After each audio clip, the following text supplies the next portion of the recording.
disent des Monkeys sur la boîte, directement sur la boîte. Je te dis qu'ils font les choses en grand pour leur 50e anniversaire, les Monkeys. Et toujours le gadget surprise à l'intérieur en plus.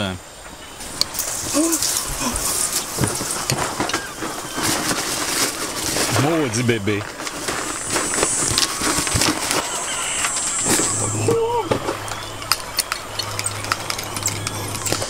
Bon, t'as eu ta belle-belle, t'es content, bébé?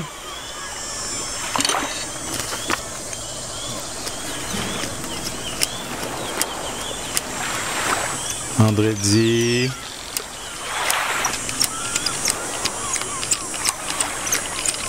Vendredi.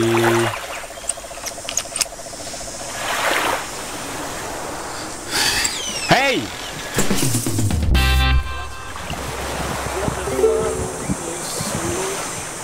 Here we voyons.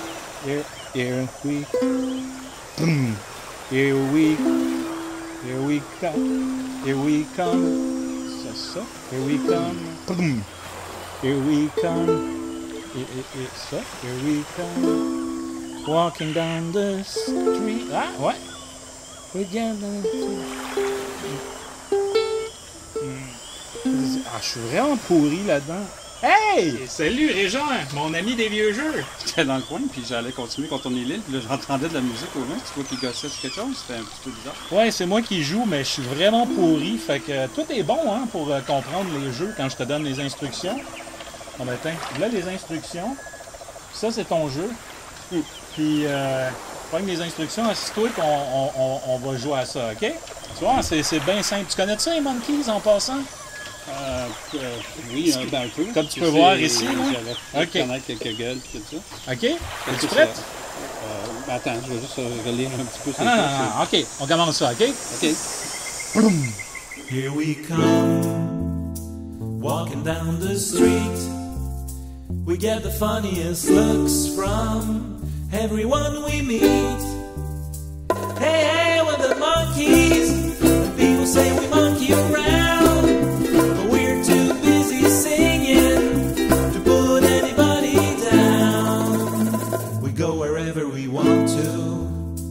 What we like to do.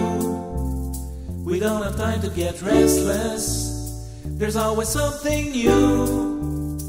Hey, hey, we're the Monkeys. And people say we monkey around. But we're too busy singing to put anybody down. Hey, hey, we're the Monkeys. You never know where we'll be found. So you better get ready. We may be coming to your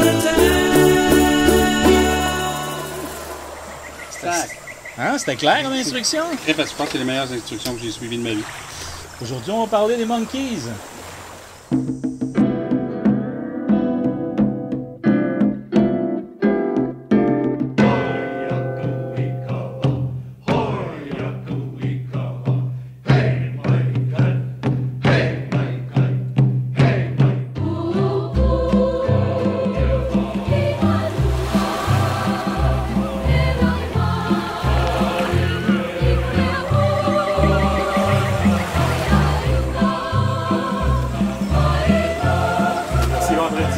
Hey! Content de te voir! Merci, ça va? Ben oui, ça va. Assieds-toi pour une fois que t'es pas comme un vieux jeu sur l'île. Donc, on va parler des Monkeys. Vas-y, Je suis content que tu sois là parce que je sais que tu es une des rares personnes qui connaît un peu les Monkeys. Ben, j'aime beaucoup, ça manque un peu, les détails manquent à ma culture, mais je pense que je pense combler que ça. Nos bébéleux, de toute façon, connaissent pas du tout les Monkeys. Donc, ça va être le fun. On va pouvoir leur apprendre en même temps que toi. Ça va être très ludique. C'est la bonne cause. Exactement. Here we come, walking down the street. We get the funniest looks from everyone we meet. Hey, hey, we're the Monkeys, and people say we monkey around, but we're too busy singing to put anybody down. We're just trying to... Donc, les Monkeys, qui est une copie des Beatles, si on veut, qui ont été préfabriqués exprès pour concurrencer les Beatles. concurrencer, tu veux dire, il y avait une âme, un esprit derrière ça qui voulait faire la concurrence. Oh, oui, c'était vraiment... C'était américain, ça veut dire? Oui, c'est américain, donc ils voulaient contrebalancer l'invasion british.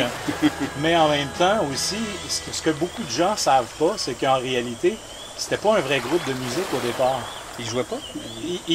Ben, les gars étaient musiciens pas mal tous, de toute façon, mais c'est 4 acteurs, en fait. C'était pour une série télé, hein? OK.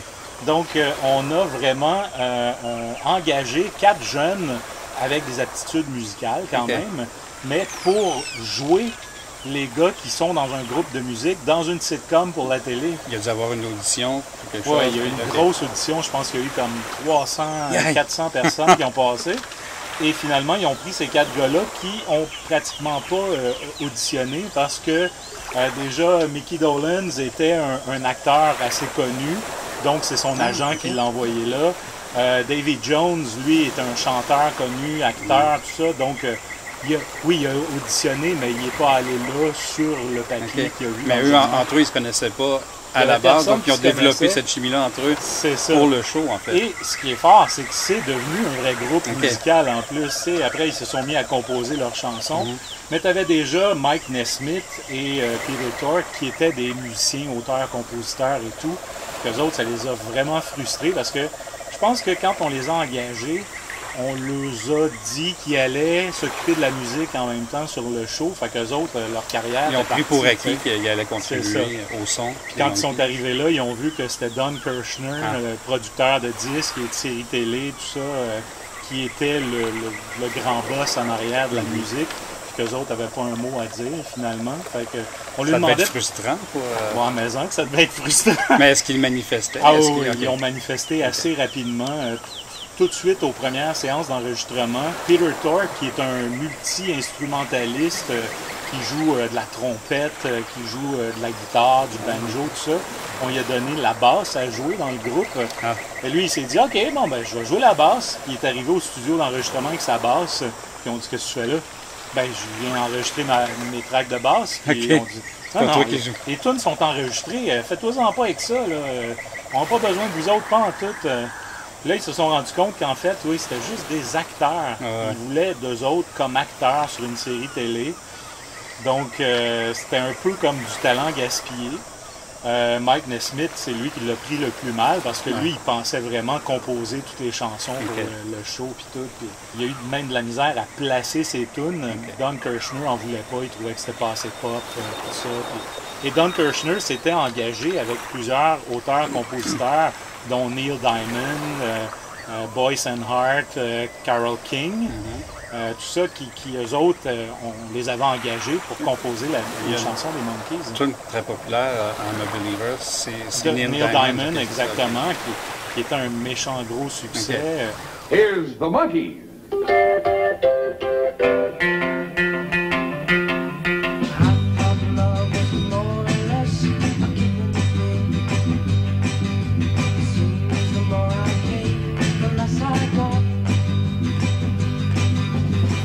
Boyce and Hart qui ont fait Last Train to Clarksville, le premier gros succès des Monkees.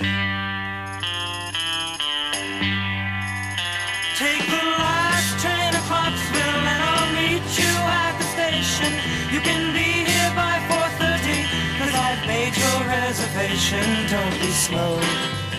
Fait que toutes ces personnes-là avaient été engagées pour composer la musique du show finalement, tu sais. Un peu comme on composait de la musique pour Gilligan ou pour Genie et tout ça. Ces gens-là qui ont contribué au succès des Monkees, c'était quoi leur réaction? Eux autres, quand ils ont vu que ça devenait populaire, tout ça, est-ce qu'ils ont voulu reprendre leurs chansons? Comment ça marche? Non, mais de toute façon, beaucoup de compositeurs dans ce temps-là, comme Carole King, n'étaient pas auteur-compositeur. Je veux dire, elle n'était pas performeuse. Ouais, c'était pour les performante. Performatrice, exactement. Et donc, oui, ils étaient plutôt habitués à composer des chansons pour d'autres... C'est leur métier. Oui, c'est ça. Ils prenaient pour acquis puis ils l'acceptaient. Comme même Harry Nilsson composait des chansons pour eux autres aussi, dont il y en a une sur le nouvel album qui est sorti cet été, là, il y a quelques mois, il n'y a pas longtemps. Et puis, il y a plein de critiques aux États-Unis qui disent que c'est le meilleur album de l'année. Et ça n'a aucun bon sens pour un groupe. Les gars ont 71 ans. Je pense que le plus jeune des gars a 71 ans. Maintenant, les Monkees sont juste 3 parce que Davy Jones, ouais. est mort en 2012. Et, Les autres, est-ce qu'ils s'attendaient à ce succès-là? Et j'imagine qu'ils se sont mis en studio, tout ça. Ben, tu veux dire pour le 50e anniversaire? Ouais. Vraiment pas. Vraiment pas, OK. Pour eux autres, c'était juste un projet de souligner le 50e anniversaire. Donc, ils se sont dit, on va refaire des chansons dans le style années 60. Ils ne s'attendaient pas à ce que... Toutes les critiques disent vraiment que c'est leur meilleur album depuis les 2 premiers des années 60. Donc, depuis les 3 premiers. Parce que leur 3e album qu'ils ont fait en 67, Headquarters, c'est un album où il n'y a que eux autres qui jouent dessus. OK. Parce qu'ils ont vraiment décidé de dire, ils ont réussi à sacrer Don Kirshner dehors. Parce que Don Kirshner voulait vraiment rien savoir d'eux autres et ils ont demandé aux producteurs du show d'imposer leurs chansons un peu plus. Donc, ils ont forcé Don Kirshner à accepter une chanson et ils avaient composé une chanson qui s'appelle The Girl I Knew Somewhere.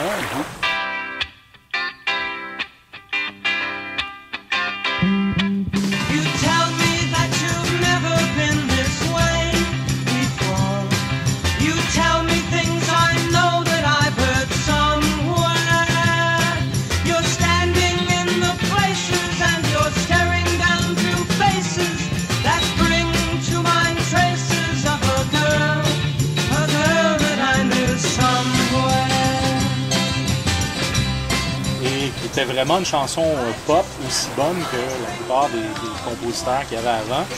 Et les producteurs du show, Bob Rafelson et Bert Schneider, je pense qu'il s'appelait, avaient forcé Don Kirshner à accepter cette chanson-là, au moins en face B d'un single. Okay. Et puis lui, il est allé au Canada.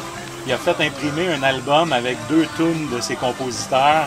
Il a fait « Ah, ben moi, je savais pas. » Fait que là, ils ont dit « Ok, t'es droit. » Malheureusement, ça a été un peu le début du déclin des Monkees. Parce que j'imagine que le son a changé. C'est ça, le son a changé.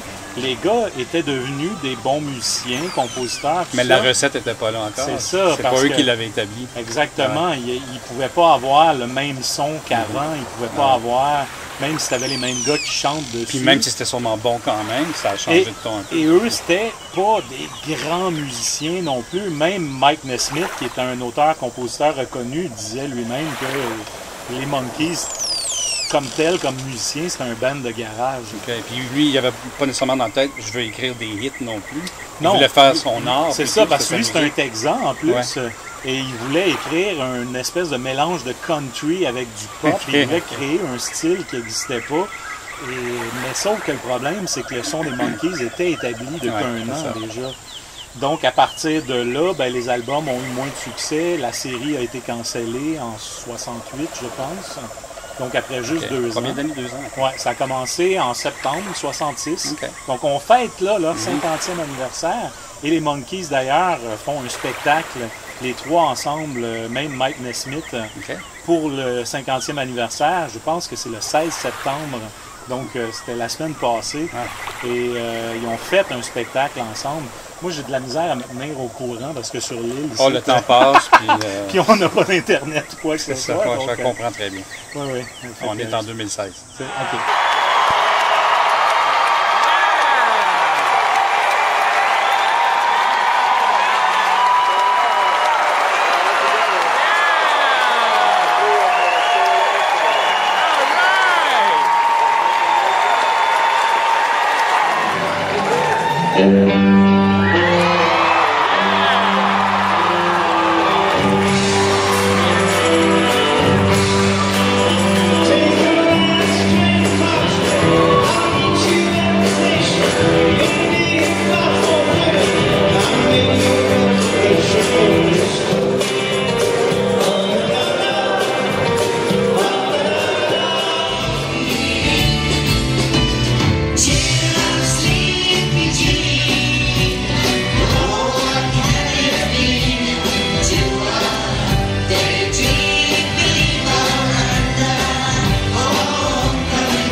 Ils fêtent vraiment leur 50e anniversaire là, en ce moment pour le show télé. Ah ouais. Parce que les Monkees, c'était un show télé. On les a créés pour un show Est-ce télé. qu'ils vont sortir la série avec des extra? Tu vois ici les coffrets DVD. Donc ça existe, OK. Ouais, qui existent depuis un bout de temps déjà, et c'est le fun comme design, qui ont fait comme des petits pick-up. OK. Et tous les disques, les DVD, viennent dans des pochettes des anciens singles des OK, années ça, 60. OK, mais ça, c'est Ouais. pas Blu-ray, par contre. Là, il y Non. aurait un marché pour le Blu-ray. Les Blu-ray sont sortis cette année pour OK. le 50e anniversaire, mais sont disponibles uniquement sur le site monkeys.com. Vous voyez le lien ici, si ça vous intéresse, vous pouvez le commander là. Mais c'est pas donné. Et je parle à nos bébelleux. OK. Et T'as le droit, c'est... Le écoute, soleil c'est dans tape ma fort. tête, mais... Veux-tu mon chapeau? Non, ça va aller. Et c'est pas donné, c'est 200 le coffret, mais il y a vraiment plein d'extras. Il y a le film Head qu'ils ont fait en 1968. J'ai vu le film Head. Ça reste dans la Head. C'est assez psychédélique. Ouais, très psychédélique. Et curieusement, au début, tu te dis, OK, ça n'a ni queue ni tête, mais finalement... Non, mais c'est bon. C'est ça. On embarque dedans. Exactement. On fait un beau voyage. Oui, puis à la fin, le voyage fait un cercle complet. Et finalement, c'est génial. Il faut dire que un des scénaristes du film, c'est Jack Nicholson. Juste avant qu'il fasse Easy Rider, qui est réalisé par Bob Rafelson et Bert Schneider, les deux producteurs et créateurs du show des Monkees. Donc quand même, les Monkees ont dit que c'est des niaiseries. Aujourd'hui, de toute façon, on commence à les prendre beaucoup plus au sérieux parce qu'on se rend compte que bon, OK, les circonstances c'est plus juste un faites, mouvement populaire. On peut, avec le recul, analyser la musique, exactement, le contenu de ça, puis voir... puis on se rend compte aussi que les Beach Boys utilisaient les mêmes musiciens de studio que les Monkees, mais ça c'est pas sorti à l'époque. Même les The Byrds utilisaient les mêmes musiciens et tout.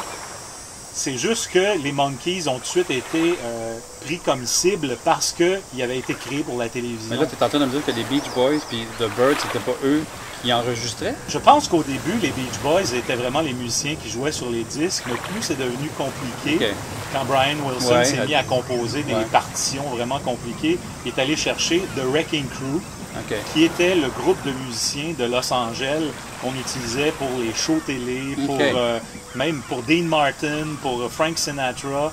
C'était une espèce de groupe de musiciens vraiment polyvalent qui pouvaient jouer n'importe quel style.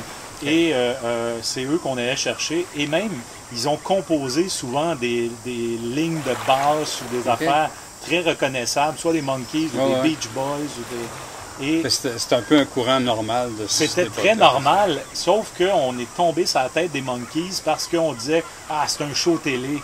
Ils ont été créés pour la télé, c'est même pas eux autres qui jouent, tout ça. Ouais, ben, il y en a... Les autres jouaient quand même, les Beach Boys jouaient live, et c'est pour ça que les Monkees ont fini par dire ben, nous autres aussi, on va jouer live. Et ils sont devenus un vrai groupe, ils se sont mis à composer, ils ont fait l'album Headquarters, que je parlais tout à l'heure, qui est juste eux.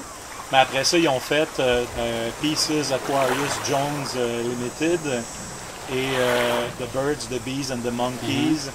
Et tous ces albums-là, ils se sont mis à mêler des musiciens de studio, mais eux aussi.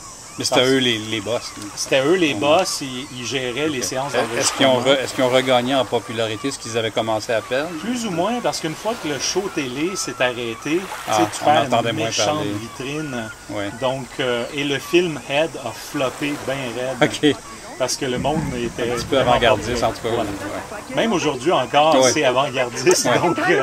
You say we're manufactured. To that we all agree. So make your choice and we'll rejoice in never being free. Hey, hey, we are the Monkees. We've said it all before. The money's in, we're made of tin. We're here to give you more. The money's in, we're made of tin. We're here to give you...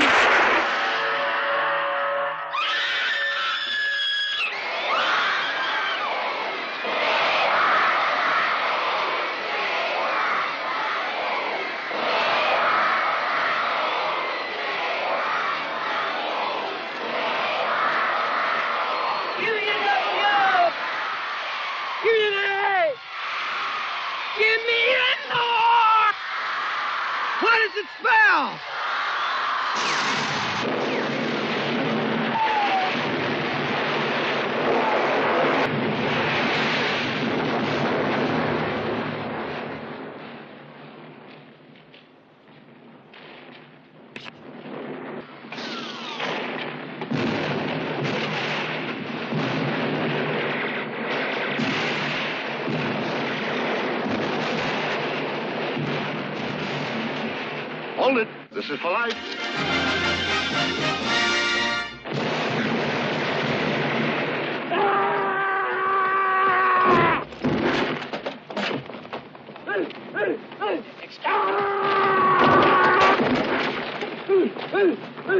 Et Peter Tork est parti du groupe. Il a décidé que, bon, les Monkees, c'est fini, c'est un show télé.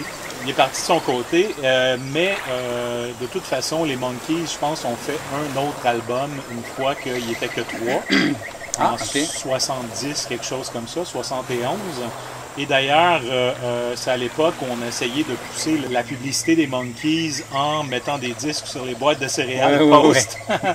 Et, à 3 Monkees. C'est ça, il était juste 3 à ce moment-là.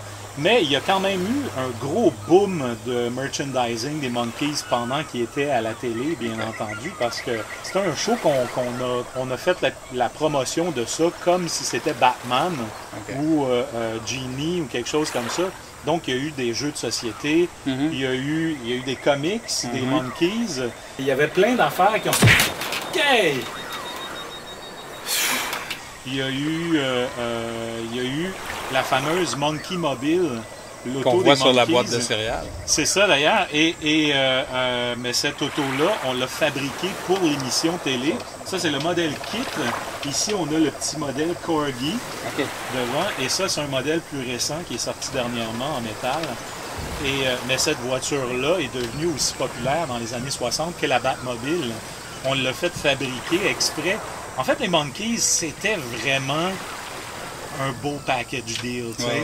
On est allé chercher le succès des Beatles. On a dit, on va prendre 4 jeunes musiciens fous qui restent ensemble, qui font des niaiseries, mais qui jouent du pop et qui ont la sonorité presque des Beatles. Mais on va les mettre dans une série télé qui ressemble un peu à Genie, à Ma sorcière bien-aimée, avec plein de fantaisie. On va leur mettre un char comme Batman. Tu sais, ils sont vraiment allés chercher tous les ingrédients pour Au lieu faire d'un masque, ça va être une tuque. Oui, pour Mike Nesmith. Quoique ça, c'est un peu un accident parce que il apportait vraiment cette tuque-là quand il est allé à l'audition. Et les gars se rappelaient pas de son nom, puis ils l'appelaient « Hey, wool hat pour dire casque de laine.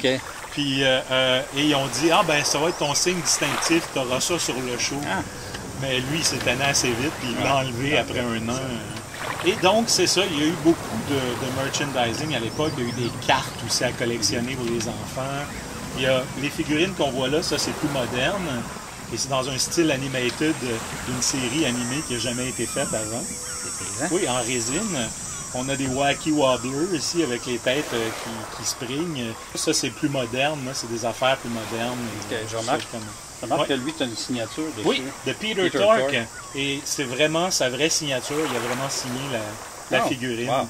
Contrairement à cet album-là qui n'est pas les vraies signatures qu'il y a dessus. Donc, les Monkees, c'est ça. Au début des années 70, bon, ben, la popularité déclinant, à un moment donné, les gars ont décidé de se séparer. Puis, bon, ben, c'est fini. Les Monkees, c'est un show télé. Puis, Davy Jones est redevenu acteur, toujours chanteur aussi. Il faisait des spectacles. Mickey Dolenz est parti en Angleterre. Il est devenu réalisateur pour la télé en Angleterre pendant 15 ans, je pense, quelque chose comme ça. Peter Tork avait son groupe de musique. Mike Nesmith est reparti chez eux aussi. Il est devenu producteur de films et c'est lui qui a créé le concept de MTV en 78. Il a fait une vidéo pour son groupe et il s'est dit, c'est plate qu'il n'y ait pas comme une station de radio qui joue la musique, mais pour la TV où on pourrait voir des vidéos. Et il est arrivé avec le concept, il a présenté ça aux créateurs de MTV. Et ils ont dit « Hey, wow, génial, tu veux-tu runner cette affaire-là? » Puis il a dit « Ah non, c'est pas dans mes affaires, ça. » Fait qu'il a comme vendu le concept. Et il était déjà riche, Mike Nesmith, parce que sa mère a créé le liquid paper. OK, j'avais en tête le velcro. Non, c'était le liquid paper. Fait que gérer une station télé, ça ne l'intéressait pas. Donc, il a juste vendu le concept. Les Monkees étaient pratiquement morts, mais par un bizarre détour du destin, c'est MTV qui a ressuscité les Monkees en 86. Parce que ils ont décidé de programmer l'émission des Monkees à MTV et ils ont parti ça avec un gros marathon, genre ils ont fait des rediffusions. Du show des Monkees de l'époque, de 1966. Et ils ont parti ça avec un gros marathon, genre de 2 jours d'épisodes de Monkees et les jeunes ont embarqué à tour de bras. Ils sont devenus super populaires. Ils ont fait une tournée en 86. Il y a Mike Nesmith qui n'a pas participé encore. C'est un peu ce qui se passe là, d'avoir le regain de popularité. Exactement. Ça revient passé, sans arrêt parce que à la base, c'est bon, les Monkees. Il y a quelque chose vraiment derrière. Il y a une joie, il y a une créativité, il y a un enthousiasme contagieux. Et les Monkees sont redevenus vraiment gros en 86. Ils ont fait une tournée, ils ont fait un nouvel album où tu as juste les trois parce que Mike Nesmith n'a pas participé. Et c'est vraiment pourri quand même. Et, mais bon, c'était quand même un petit retour. Et ils se sont mis à faire des tournées. Et je pense que depuis ce temps-là, ils n'ont jamais arrêté, en fait, de faire des tournées. Des fois avec les quatre, ce qui est quand même assez rare. Mais la plupart du temps, c'était les trois. Tu avais Davy Jones, Mickey Dolenz et Peter Tork. Mais Mike Nesmith allait les rejoindre à tout bout de champ quand ils jouaient dans le coin chez eux parce qu'il n'avait pas envie de partir en tournée. Donc, il n'y avait pas d'amertume, rien. C'était juste qu'il ne voulait plus faire partie de cette business. C'est ça. Il y avait sa business à runner. Il écrit des livres aussi, puis tout ça. Quand donc, vous venez dans le coin, on se fait du fun. Exactement. En 96, justement, parce qu'ils ont, je pense qu'ils ont filmé le spécial télé Hey Hey We're the Monkees, qui était une espèce de réactualisation du show télé des années 60, mais dans les années 80, t'as encore les quatre gars qui restent dans le même appartement, mais c'est pas très bien. Ah, j'ai jamais vu ça. Here we come, walking down the street, we get the funniest looks from everyone we meet. Hey, hey, we're the Monkees, the people say we monkey around. We're too busy singing, put anybody down. We go wherever we want to, do what we want to do. We don't have time to get restless, we're always in something new. Hey, hey, we're the Monkees, you never know where we'll be found. So you better get ready, you may come to your town. Donc, comme tu peux voir... Puis ça, est-ce que c'est disponible sur cette version? Non, c'est pas disponible nulle part. Tu peux le voir sur YouTube, mais c'est pas vraiment légal. Mais en tout cas, il y a du monde qui l'ont uploadé sur YouTube. Et, mais quand même, il y a eu un regain d'intérêt et les quatre sont dans ce téléfilm-là. Et Mike Nesmith a dit, tant qu'à se réunir tous les quatre, aussi bien de faire un nouvel album. Et là, ils ont fait un album qui s'appelle... Ça venait de lui, donc en fait. C'était son idée. Et ils ont fait un album qui s'appelle Just Us ou Justice, dépendamment comment tu le prononces. Et c'est juste les quatre en studio. Il n'y a pas d'autres musiciens. Et encore là, c'est pas très bon.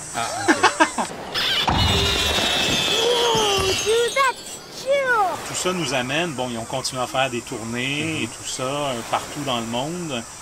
Et ils ont fait une tournée, les quatre ensemble, ils sont même allés en Angleterre juste avant la mort de Davy Jones, je pense l'année d'avant. Et quand Davy est mort, Mike est revenu avec eux aussi pour faire une tournée comme en hommage à Davy Jones aussi. Mais là, dans la tournée pour le 50e anniversaire, il ne participe pas parce qu'il est en train d'écrire un livre. Mais, comme je disais, il a fait un spectacle avec eux il y a une semaine ou deux.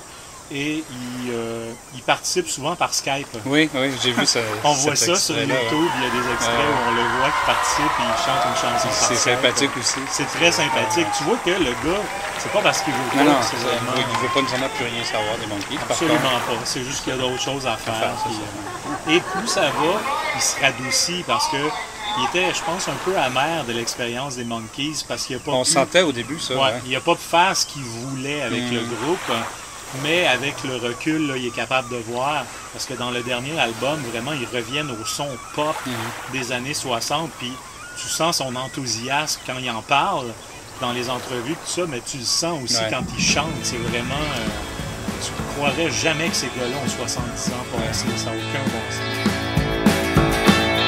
And if I can make it home by Tuesday,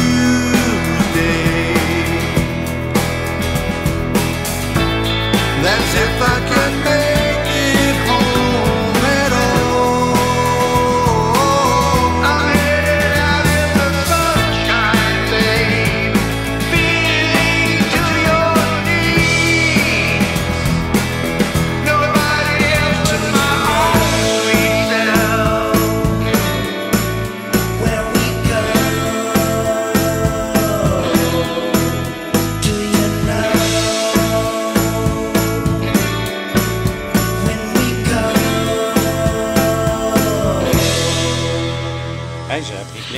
sur ton île. Bon, ben, je suis bien content. Vraiment J'espère intéressant. que les bébelleux aussi auront appris quelque chose et vont apprécier les Monkees parce que c'est un groupe qui gagne à être connu vraiment. Allez découvrir ça, les bébelleux. Je suis sûr que vous allez aimer ça. On finit tout ça avec une autre petite chanson des Monkees, ça pourrait être le fun. Ah, j'ai lu les instructions de la première tune, puis je connais tout par cœur. Moi, là, Voilà, ça va se faire tout seul, tu Ok. vas voir. OK? Fait que, quelle tune qu'on va jouer? Ah ben, surprends-moi. OK? Oh! Oh, I could hide neath the wings of the bluebird as she sings. The 6 o'clock alarm would never ring, but it rings and I rise, wipe the sleep out of my eyes. The shaven razor's cold and it stings. Cheer up, sleepy Jean. Oh, what can it mean to a daydream believer and a homecoming queen? You once thought of me as a white knight on a steed. Now you know how happy I can be. Oh, and our good times start and end without $1 to spend. But how much, baby, do we really need? Cheer up, sleepy Jean. Oh, what can it mean to a daydream believer and a homecoming queen? Cheer up, sleepy Jean. Oh, what can it mean to a daydream believer and a homecoming queen?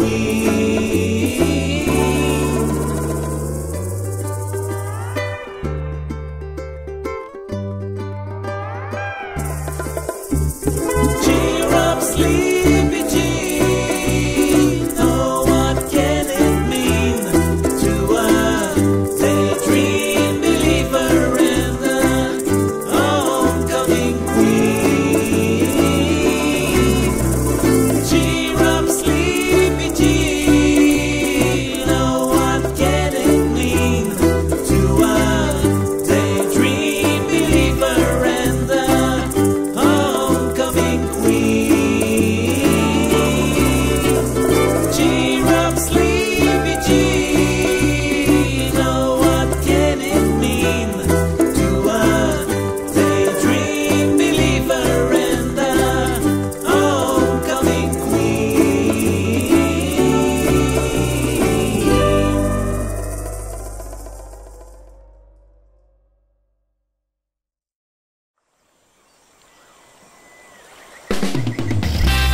Méchant trip, hein? C'était hallucinant. C'était vraiment Très hallucinant. psychédélique. Un grand merci, mon Régent. Ça m'a fait plaisir, Yves. C'était. J'en ai encore la même. Oui, moi aussi. C'était un beau trip, le fun avec les Monkees. J'espère que nos bébelleux auront apprécié aussi. Et revenez-nous la semaine prochaine pour une autre émission du Bébelleux naufragé. À bientôt, les amis. Ça va petit, là, ça suffit, la joke. Donne-moi ça. Donne-moi ça, mais non.